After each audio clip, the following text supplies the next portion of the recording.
आज हम बात करेंगे इस देश के एजुकेशन सिस्टम के बारे में। इस देश की शिक्षा प्रणाली कैसी है उसके बारे में हम बात करेंगे।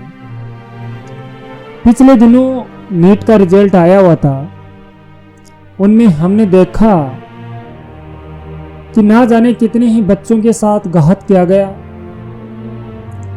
उसके जीवन को दबोचा गया, उसके जीवन की प्रणाली को, ढांचे को दबाया गया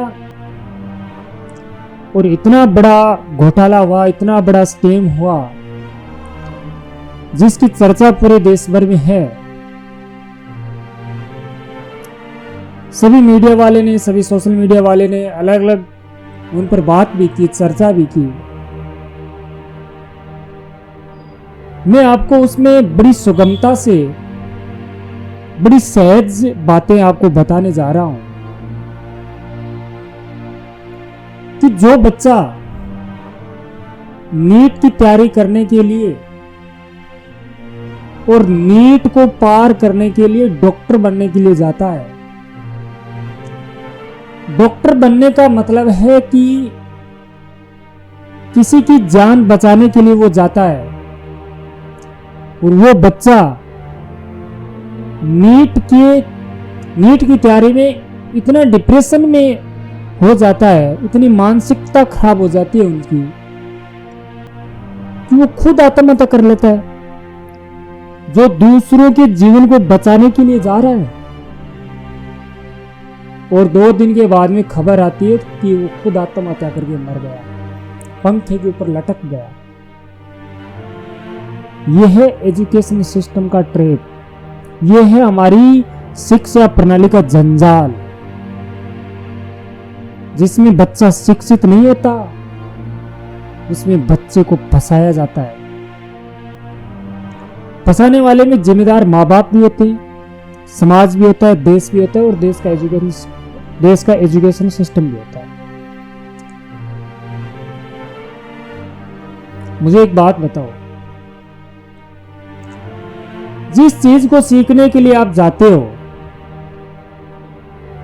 उस दिन आप बड़े उत्साहित होते हो, बड़ी आपके अंदर एनर्जी होती है, ऊर्जा होती है कि मैं ये काम करने जा रहा हूं। उस दिन तो उस काम में आप जीरो है ना, आपको कुछ नहीं आता। और जब आप उस काम में 3 साल 4 साल लगे रहते हो और फिर हो सकता है कि आपका उसमें नंबर नहीं आया, तो आप इतने हताश हो जाते हो कि आप आत्महत्या कर लेते हो। जिस दिन गए थे उस दिन उस काम में जीरो थे। अगर 4 साल उनमें मेहनत की है तो कम से कम आप 70, 60, 65 जितने भी % आपने सीखा होगा।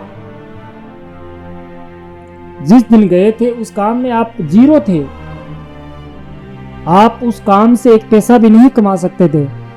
लेकिन आज 4-5 साल हो गए तो कुछ तो कमा सकते हैं। लेकिन हमारे एजुकेशन सिस्टम ऐसा नहीं है। अगर उस परीक्षा में आप पास हो गए तो आप सब कुछ कर सकते हैं, हर चीज हासिल कर सकते हैं। और उस परीक्षा में अगर फेल हो गए तो आप कुछ नहीं कर सकते, आपको इंजेक्शन लगाना तक नहीं आता। क्योंकि हम एक चीज को भूल गए, हमने थ्योरी से प्रैक्टिकल बनाना प्रारंभ कर दिया है। हम पहले थ्योरी पढ़ते हैं, उसके बाद में उसका प्रैक्टिकल करते हैं।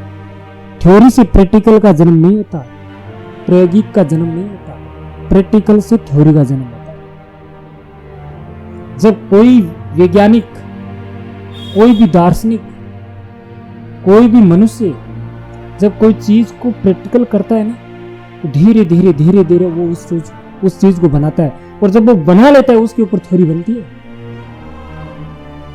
थ्योरी पढ़कर आप किसी चीज की रट्टा लगा सकते हैं, उसका आविष्कार नहीं कर सकते।